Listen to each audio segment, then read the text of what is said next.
Salve, rapaziada, como prometido, eu havia falado que eu participei de uma palestra no INSPER e tinha tido acesso a uma perspectiva sobre a macro para 2026 e teve muita coisa legal, muita coisa que eu concordei, mas também teve um monte de coisa lá que eu discordei, e isso não é o caso porque sempre existe vieses e heurísticas associadas à nossa visão de mundo, à forma como nós vemos ciência de modo geral, e a interpretação econômica, como qualquer outra vertente de ciências humanas, ela vai ter sempre N abordagens. Mas existiram coisas muito pontuais que eu anotei e algumas que eu complementei que fazem total sentido para quem a gente acompanha uma análise de uma perspectiva macroeconômica para 2026 que passe por inflação, PIB, geopolítica e muito mais, como vocês podem ver. Eu vou ir passando os slides aqui e tecendo alguns comentários. Depois, se vocês quiserem fazer comentários aqui embaixo para falar o que faltou, o que precisa melhorar, sempre é importante ser contraposto por novas perspectivas, até porque ninguém é dono da verdade de forma absoluta, ainda mais quando se fala sobre análise de coisas tão voláteis. O primeiro ponto que foi falado que eu acho interessante é a gente falar sobre a perspectiva do impacto do comércio internacional. As balanças comerciais e a interação de negócios no mundo inteiro têm sido reguladas por fatores pontuais que merecem ser apontados. Os Estados Unidos, ainda a maior economia do mundo, se posicionar como um player que acaba ditando o modo como as economias precisam se blindar à dinâmica econômica global a partir da perspectiva do impacto econômico do ZEUA sobre a figura do tarifaço, que é o peso das tarifas impostas sobre determinadas economias, como por exemplo aqui o Brasil, que chegou a ter a alíquota de 50% otorgada a alguns dos seus produtos. Isso gerou todo um impacto internacional, uma corrida dinâmica para novas fontes de financiamento, para novos emissores, novos fornecedores, em que quem saiu ganhando nessa brincadeira foi a China. Então a gente corre aqui para o último ponto para destacar o que está sendo descrito aqui. O destaque econômico de 2025 foi o superávit comercial recorde da China de 1,2 trilhão de dólares. Olha isso, segundo os dados oficiais da Administração Geral das Alfândegas da China, um dado que sai da própria China, do governo chinês. As exportações totais alcançaram aproximadamente 3,77 trilhões de dólares, enquanto as importações somaram cerca de 2,58 trilhões, consolidando o maior superávit da história do país. E isso tem a ver totalmente com o ponto que eu falei no início, porque pelo fato dos Estados Unidos terem colocado diversas tarifas para diversas economias do mundo e isso impactar diretamente a balança comercial desses países, gerou-se uma nova demanda para o comércio internacional. Então isso ficou represado para o player que conseguiria suprir essa demanda de mercado. No caso, o único player com tamanha capacidade de produção e escoamento dessa produção é a China. E o terceiro ponto é um acordo recente, que isso para 2026, os próximos anos, será impactante de forma primordial para as economias da Europa e da América do Sul, do Mercosul de maneira geral, porque houve um acordo entre o Mercosul e a União Europeia que prevê uma redução de tarifas comerciais e facilitação de investimentos entre os dois blocos, que englobam mais de 700 milhões de pessoas, formando uma das maiores áreas livres de comércio do mundo. Existem diversos contrapontos que foram expostos por pessoas de um viés mais conservador, outras por um viés mais liberal, mas fato é que essa dinâmica irá impactar a economia de ambos os blocos econômicos e de diversos países, como a Argentina, o próprio Brasil e a União Europeia de modo geral, e isso pode gerar novos caminhos, principalmente do ponto de vista monetário, porque hoje o mundo ele ainda é dependente do dólar como a moeda mais poderosa do mundo, mas tem se pensado em alternativas à negociação em dólar no mercado internacional, e com a China vindo forte e esse acordo Europa-Mercosul, isso promete ser uma ameaça, ainda mais com esse conservadorismo e essa hiperproteção da economia americana nesse momento de antecipação de uma crise, e é o que a gente vai falar mais adiante. O ponto, dando continuidade, a gente vai falar agora sobre o PIB e sobre a dívida pública brasileira. O IPEA, que é o nosso Instituto de Pesquisa Econômica Aplicada, projetou para o ano de 2026 um PIB de 2,2% a 2,3%, que é calculado pelo DIMAC. Isso é uma projeção. É óbvio que o IPL tem um viés mais conservador e também a economia de modo geral, ela é uma ciência estocástica, é uma ciência dinâmica, então ela está ancorada em tantas variáveis que o menor pontinho aqui de variedade nesse caldeirão de informações pode gerar uma dinâmica que possa impactar esse número positivo ou negativamente de forma direta. Ninguém esperava, por exemplo, por uma pandemia, ou ninguém consegue antecipar o segundo antes de uma bolha. E o segundo ponto é a nossa dívida, que é precificada aqui pelo Tesouro. No ano de 2026, o Tesouro está projetando uma dívida de 83,6% do PIB. Para você que é mais liberal, você está de cabelo em pé agora. E para você que acredita que o gasto econômico ele pode ser um fator primordial para que a gente possa dinamizar a nossa economia, como por exemplo a economia da China já há alguns anos, mas seguindo outros critérios e outros fatores que só podem ser sustentados por uma economia que arrumou a casinha, né? Que se equilibrou em diversos pontos para que possa construir uma dinâmica na qual o gasto público seja um impulsionador direto, uma força motriz dessa dinâmica econômica, o que ainda não é o caso do Brasil, porque a gente tem uma baixíssima complexidade produtiva. O Brasil ainda é primordialmente e prioritariamente, segundo essa dinâmica econômica aí de uma república das bananas, como é dito por alguns, um país agroexportador. Agora, continuando, a gente vai falar um pouco sobre o juros sob a perspectiva do Boletim Focus. O Boletim Focus ele é uma média de mercado calculada pelas principais entidades do mercado e chegando num consenso médio. Então, ele mede o apetite do mercado em relação aos juros. Após a taxa básica de juros ter fechado em 2025 em 15% ao ano, o maior nível em quase 20 anos, na tentativa de conter a inflação, pelo menos essa é a métrica que o Banco Central utiliza como uma célula máter dessa matriz macroeconômica aí, desse tripé macroeconômico que rege a dinâmica das principais economias do mundo e também aqui no Brasil. Para o fim de 2026, a projeção foi mantida em 12,25% ao ano, então é precificada em uma queda de juros, ou seja, o mercado projeta uma queda de 2,25% pontos percentuais na Selic este ano ainda. Para o fechamento de 2027, a projeção do mercado foi mantida em 10,50%, uma queda ainda maior, mas não tão acentuada, já que nós temos hoje os juros reais mais altos do mundo. E para o fim de 2028, a estimativa dos analistas permaneceu em 9,75% ao ano. Vamos dar continuidade agora.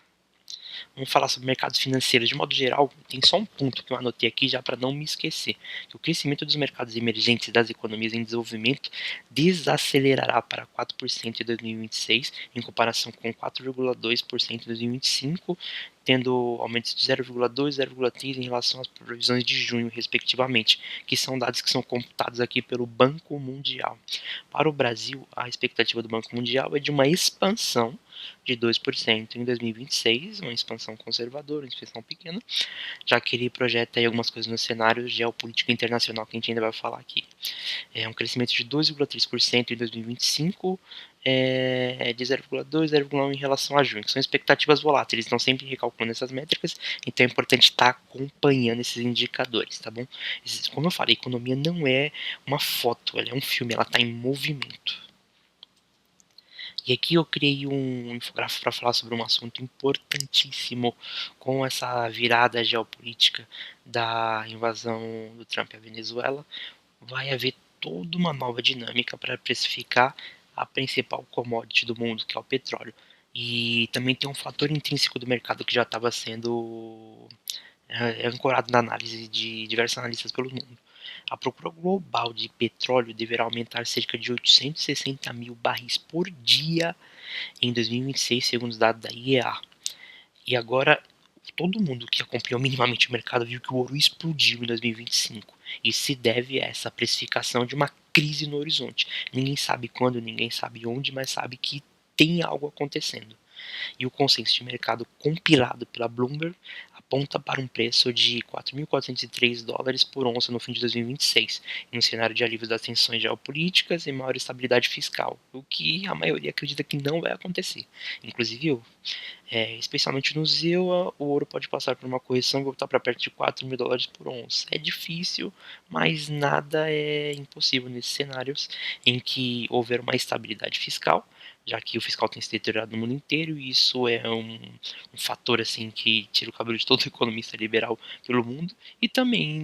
mesmo o economista mais progressista, ele não é fã de instabilidade fiscal, ele só não acredita que esse seja o fator principal na análise dos indicadores macroeconômicos, já que existem diversas formas de você estimular a economia. E um ponto crucial aqui nessa análise que tem que ser contemplado também é esse fator moderno que está na boca de todo mundo, que são as terras raras, que hoje pertence à China cerca de 85 a 90% das capacidades mundiais de separação de processamento dos ETRs. E até 2036, a produção total de terras raras pode superar 330 quilotoneladas por ano, com o crescimento de investimentos externos no setor e o avanço dos países emergentes como o Brasil, que tem uma das grandes reservas de terras raras do mundo, e é por isso que existe a tensão geopolítica envolvendo mercados globais a partir de uma perspectiva geopolítica e econômica. Não é só um conflito que nasce de uma ideologia ou que nasce de um empirismo, no sentido de conquista de território, de poder e de figura de autoridade. Nasce de uma diretriz econômica para sustentar elementos fundamentais dessa corrida pelo trono, já que a gente vê hoje um mundo multipolar e não mais uma centralização hegemônica do poder. E o último ponto para falar sobre dados, que são mais uma curiosidade geral, mas é para que vocês possam ver, que hoje essas 7 empresas conhecidas como as 7 magníficas, que são as empresas que coordenam essa corrida do ouro dos dados e da inteligência artificiais, das LLMs, desses modelos de IA generativa, elas hoje reúnem essas 7 empresas um poder quase que absoluto sobre a dinâmica dos mercados, já que a precificação da grande próxima bolha, em termos de possibilidade, se ancora nesse mercado. Muita gente acredita que o mercado de dados e de inteligência artificial ele foi artificialmente inflado por uma dinâmica cíclica dessas 7 empresas trabalhando em conluio. Isso não é nenhuma teoria da conspiração. Na verdade, é mais uma constatação de uma dinâmica de mercado que está impulsionando a economia americana, já que hoje boa parte do que sustenta os indicadores da bolsa americana está ancorado na dinâmica dessas 7 empresas e do mercado de dados e de inteligência artificial, o que pode ser um péssimo indício quando as expectativas não se cumprirem, já que são investidos bilhões, quiçá trilhão de dólar nesse tipo de iniciativa e até agora não se houve o retorno esperado. E agora, para falar um pouco sobre inteligência artificial, eu trouxe aqui alguns textos interessantes para a gente poder falar sobre eles. Segundo o relatório da Future of Jobs, desculpa, de 2023 do Fórum Econômico Mundial, 74,9% das companhias pretendem implementar inteligência artificial até o ano de 2027. Ou seja, é um boom que ele tem um viés artificial, mas também é uma nova ferramenta que é baseada em estatística, matemática e modelagem diferencial, que é utilizada desde os anos 50 por cientistas, mas agora ela está na boca do povo, e não só na boca do povo, ela se tornou um elemento de poder e de afirmação da própria capacidade de hegemonia, no sentido de ser uma corrida que lembra até mesmo a nossa corrida espacial. De acordo com o GUP, que é uma plataforma que fala sobre trabalho e que quem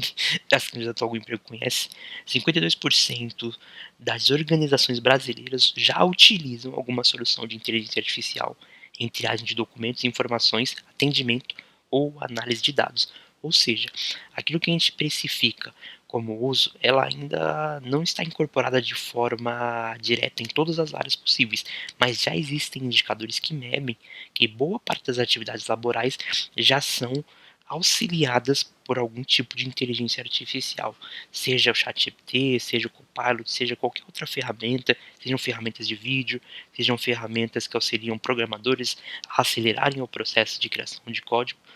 Isso já é incorporado em mais de 52% das organizações brasileiras. E segundo a Organização Internacional do Trabalho, a OIT, aproximadamente 25% dos empregos em todo o mundo estão potencialmente expostos à IA generativa. Isso pode parecer um viés fatalista porque existem outras abordagens também científicas com dados levantando uma análise que já provou que não existe um ganho incremental tão absurdo de produtividade com a utilização de inteligência artificial, mas talvez por esse boom, por esse incentivo, e talvez porque em algumas áreas em específico, de fato, ela consiga trazer esses benefícios, isso já consiga gerar um impacto gigantesco no mercado de trabalho global, gerando uma crise de desemprego que pode impactar as maiores economias do mundo, impactando as maiores economias do mundo, já que o mundo não é uma ilha, vai impactar o resto do mundo. E, por fim, aqui nesse slide, os modelos generativos, eles são bons para resumir conhecimento humano existente. Isso é um ponto primordial. Existem muitas pessoas que acreditam que os modelos de IA, eles vão mudar o mundo da noite para o dia, no sentido de que eles vão gerar informações novas, novas formas de ver o mundo, novas ciências, novas análises. É só você imputar um dado que ele vai resolver a interação entre a mecânica quântica e a gravidade. E não é assim que funciona, já que os modelos generativos, eles trabalham sobre dados que são imputados e a partir desses dados eles inferem de forma estatística modelos ancorados naquilo que já é existente. Então, como diria o Miguel Nicoleles, uma frase que eu gosto muito, ele diz que é um futuro que vem do passado. Então não ancore todas as suas expectativas nisso, já que, como toda ferramenta, a inteligência artificial tem também as suas limitações. E agora,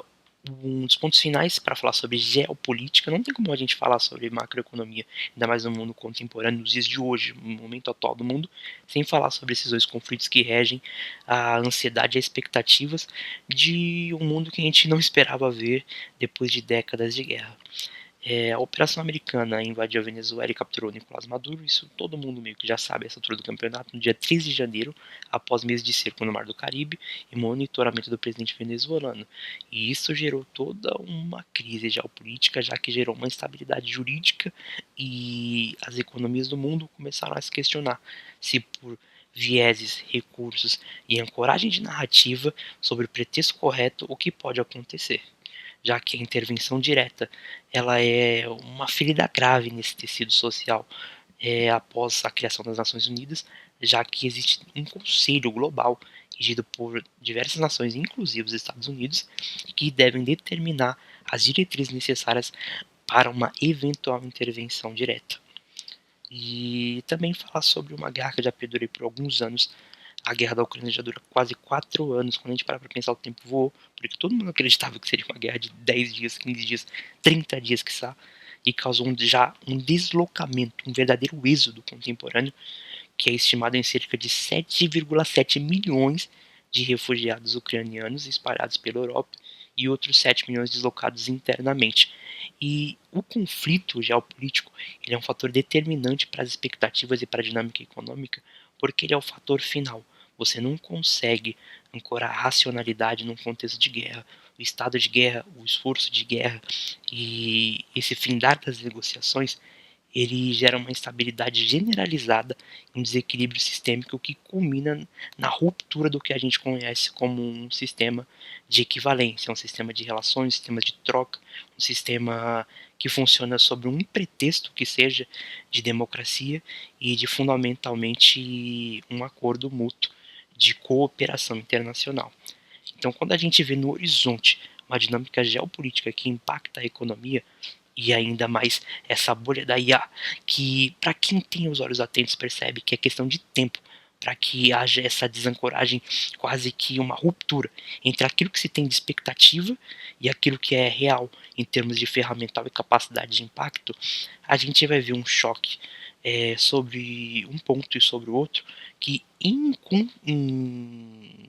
comunhão, em junção, esses dois polos podem ser o gatilho que faltava para que a gente veja uma desancoragem de expectativas sobre a economia global e a gente veja ruir a economia dos Estados Unidos como hegemonia política internacional, do ponto de vista não só geopolítico, mas principalmente econômico. É óbvio que esse tipo de coisa, quando ele vem com esse viés fatalista e determinista, isso não se ancora na realidade no sentido de estar precificado como profecia, é amanhã, é tal dia, é tal hora, mas os indicadores e a dinâmica desses processos em conjunção estão combinando para que a gente veja um mundo multipolar em que os impérios que estão postos talvez não sejam os impérios que estarão postos num futuro próximo. isso aí.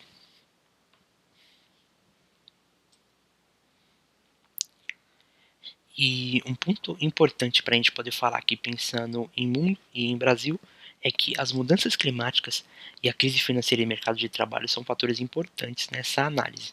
Porque quando a gente para pensar sobre o impacto das mudanças climáticas, ainda não se consegue precificar objetivamente o impacto que a mudança do clima pode gerar na economia global. Porque não é sobre desancoragem de expectativa, mas é sobre uma dinâmica planetária que desancora do eixo fundamental funcionamento cíclico da Terra. Pela primeira vez na história da humanidade, a ação antrópica foi capaz de mudar o clima de forma determinante para que as condições de vida, as condições materiais e desenvolvimento humano,